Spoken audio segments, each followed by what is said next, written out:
ক্যাচেট খান চালু করো। ক্যাচেট খান যদি মুই না চালাও তাহলে কেঙ্কেরি বাড়ির লোক বুঝতে পাবে মুই মহলম বেচে বেড়াচ্ছু। ক্যাচেট খানে চালু করো। ও দাদা, ও দিদি, তোমাদের গ্রামে নতুন এসেছি গো বিজলি মলম বিক্রি করতে।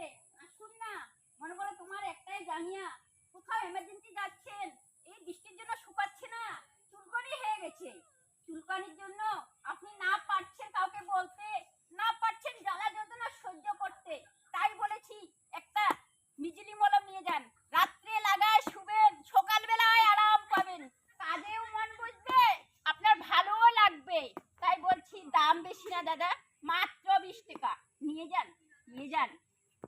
দাদাদের তো ডাকলাম, দাদাদের শুনলো না, এখন দিদিদেরকে ডাকি। ও দিদি, কাজে ব্যস্ত, শুনতে পাচ্ছেন না? আমি এসেছি গো মলম নিয়ে, এসো না। সারাদিন জল ঘাটতে ঘাটতে হাতে পায়ে ঘা হয়ে গেছে। আপনি দাদাকে আনতে বলেছেন, একটা মলম নিয়ে আসেন না। দাদার মনে নাই, নিয়ে আসে নাই। আজকে আর মালিশ করা হলো না, তাই বলছি বাড়ির সামনে নিয়ে এসেছি গো। আসুন না, নিয়ে যান। দাম বেশি না, মাত্র 20 টাকা। আসুন। পয়সা নাই তো কি হয়েছে?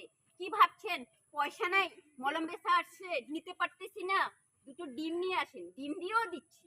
একই তো হলো, মলমের দামও 20 টাকা, দুটো ডিম হচ্ছে 10 টাকা। বাস হয়ে গেল না? কত সুবিধা দিচ্ছি, ডিম দিয়ে মলম দিচ্ছি। আসুন দিদি, আসুন আসুন।